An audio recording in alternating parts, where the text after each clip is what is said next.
you know, about 9,000 feet elevation. It's tiring this 68-year-old man out. We found, believe it or not, a hot springs out here in the middle of the friggin' desert.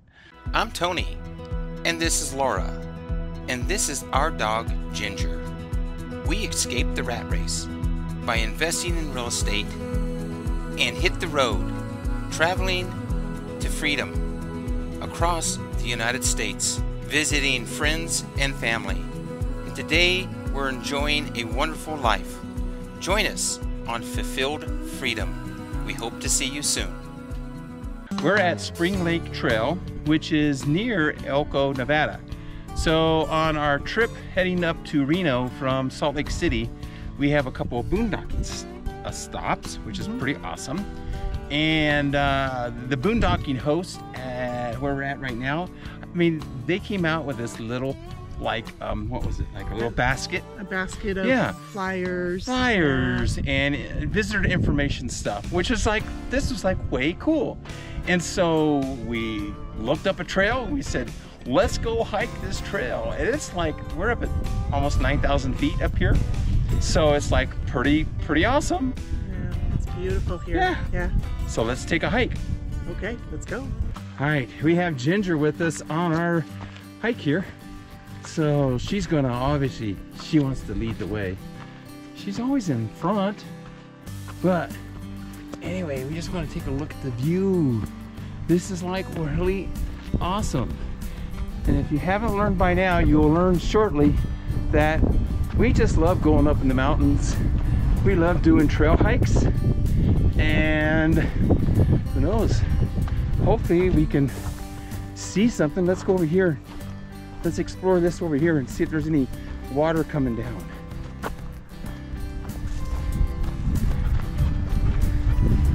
Oh yeah.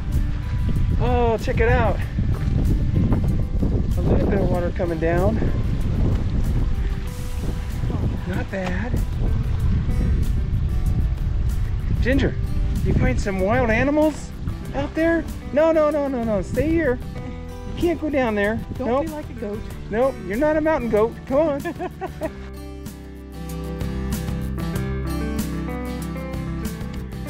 Okay, well, it's Ginger and I along this trail. This is a kind of a moderate trail, but I just want to stop and just take in just the awesome view. All right, well, I've just passed like 20 people coming down. And this is definitely a moderate hike. You know, about 9,000 feet elevation. It's tiring this 68-year-old man out. Oh, but gosh, it's just so wonderful to be out here in the, just in the beautiful outdoors. It's just so awesome. So anyway, I'm told that there's a couple of lakes, small, like, I don't know, maybe they're just ponds. But the other lake, they told me that it's maybe an hour still to go. And well, I don't know what time it is now, maybe 3:30 in the afternoon. So as this old man gets out of breath, we're going to keep trucking. This is the terrain that Ginger and I are going up. Yeah, so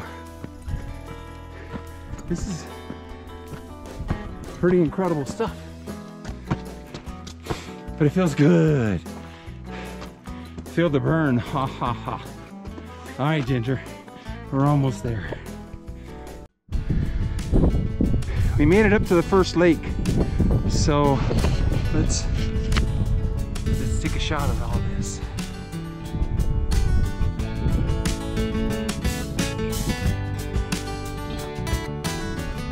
All right, it's 4 o'clock, and I believe we made it to the second lake. Apparently there's a bigger lake up further, and I'm doing actually really well. But yep, so we're at the second lake behind us. Pretty awesome. Ginger did really well. So let's head on back down. We'll meet the boss back down at the truck.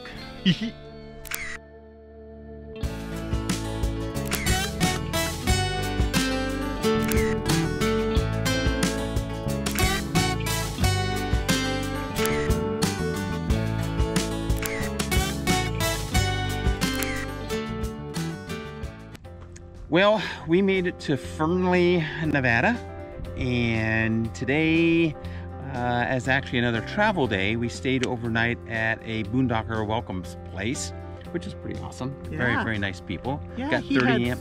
Yeah, I'm sorry, 30 amp, water, and Wi-Fi. That was awesome. That we got able to get some work done last 43 night. meg Wi-Fi. Woohoo! So we found, believe it or not, a hot springs out here in the middle of the friggin' desert. We'll do a little panoramic shot here in just a second. But what's it called again? Patua, P-A-T-U-A. Hot springs. Yeah. So, you know, you're kind of getting our MO and what we like to do, and that is when we're stopping places, we like to be able to go out and do some hiking and get exercise in, because obviously when you sit in the truck for 2 or 3 hours driving, or 4, you know, yeah, it gets kind of old, you know, and so it's kind of nice just to get out and do a lot of exercising. So, but yeah, let me just kind of give you guys a quick overview of what's behind us. As you can see, there's nothingness behind us, and so yeah, this is kind of like Laura just said, it's pretty hazy because of the California fires. But yeah, it's just out here in the desert, and well, we got this road that we're gonna go check out, and we're gonna go see what it's all about. Okay, let's go the other way.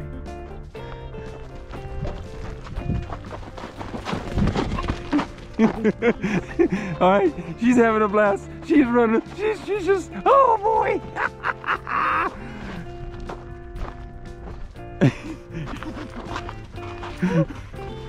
You having fun?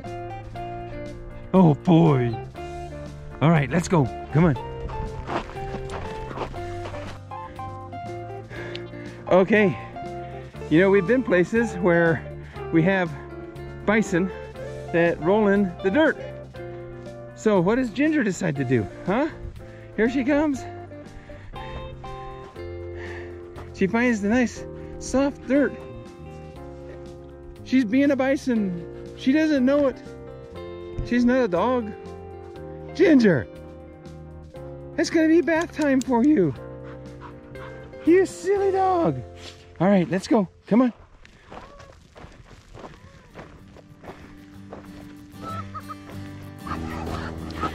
Well, we're looking for the spring. We see a lot of green grass. Gotta be around here somewhere. Gotta be around here somewhere. I don't know. Uh-oh. Looks like we might have found it. I don't know. I don't see anything like hot or steam coming off of it, but maybe it's just a natural spring out here in the middle places. Don't let Ginger in there. Oh, you know, she would love to go in there right now.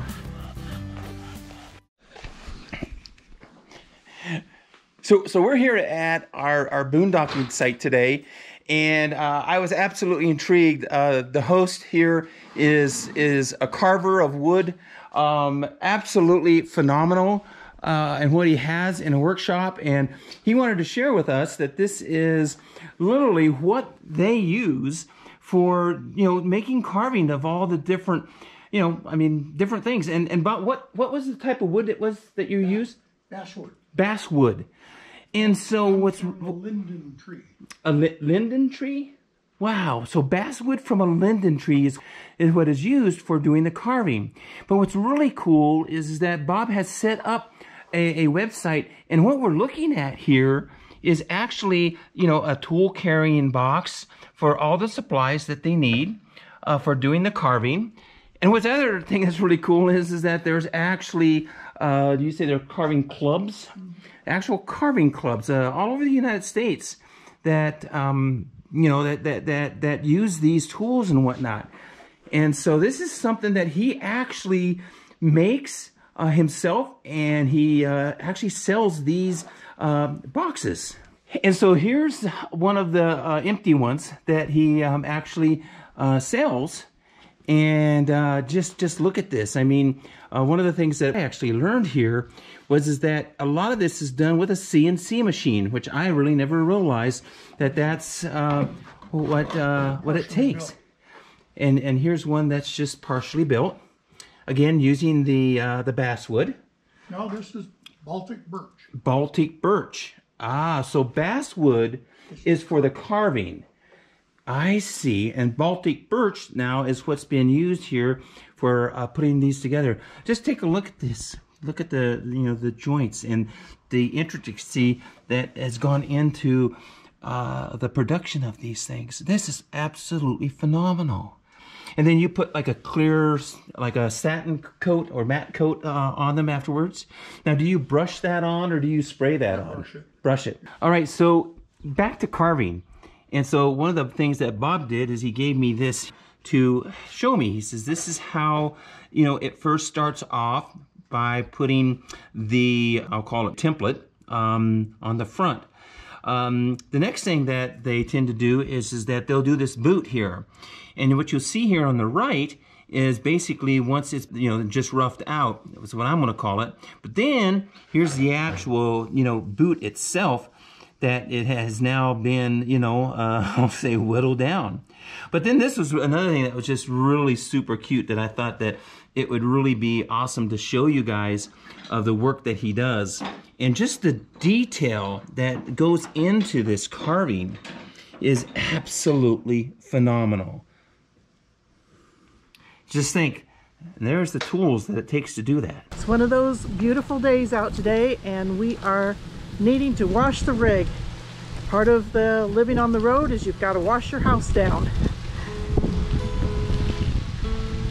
Our adventure across Nevada, leaving Salt Lake City and heading to Reno, was pretty awesome. We had a couple of boondocker stops, and as usual, the adventurous trail hikes that we had. This adventure across Nevada was so much more than what I anticipated. It was anticipated to be just a trip across Nevada just on our route to get to California. But it ended up being so much more. It did. Yeah. It did. And the boondocker stops that we went to? They were amazing. The first site, they welcomed us, they put us right into a great spot, and then they handed us the brochures and books to give us tours to go see, and we found a great trail. Yep. And it was so incredible. And when we left that site, I actually felt a little sad because we were leaving. It was such a beautiful site. The family was great, and it was just a beautiful place. And I really don't know if we'll ever go through that area again. Yep. But if we do, we're certainly gonna hit this same place again for sure. But talk a little bit about Boondockers and our experience with Boondockers Welcome. It's a online subscription. You go into boondockerswelcome.com and sign up, and then you get all these addresses of all these people who have opened up their home or their lot or property that they have, that they allow RVers to come in and stop and stop at their place for an overnight stay. And don't you do a search by area? You do a search by area, and then you ask permission to come and stay at their place a certain night, and you can stay there either 1 night, 2 nights, 3 nights. It's kind of like an Airbnb, where you go in and make reservations, and then they approve you, and for our experience, it just ended up being so great, and the people are so awesome. It's wonderful to meet the people along the way. And a lot of them are self-contained. But in some rare occasions, yeah, the family does have electricity and water to offer to you for a small minimal fee. So. And it was amazing because the one place that we stopped at, he had water and a 30 amp. And Wi-Fi. Yeah. So again, we really hope that you have enjoyed our videos. Again, our adventures, our hiking that we do. So please subscribe to our channel and give us a thumbs up if you like the video. And we encourage you to live your freedom.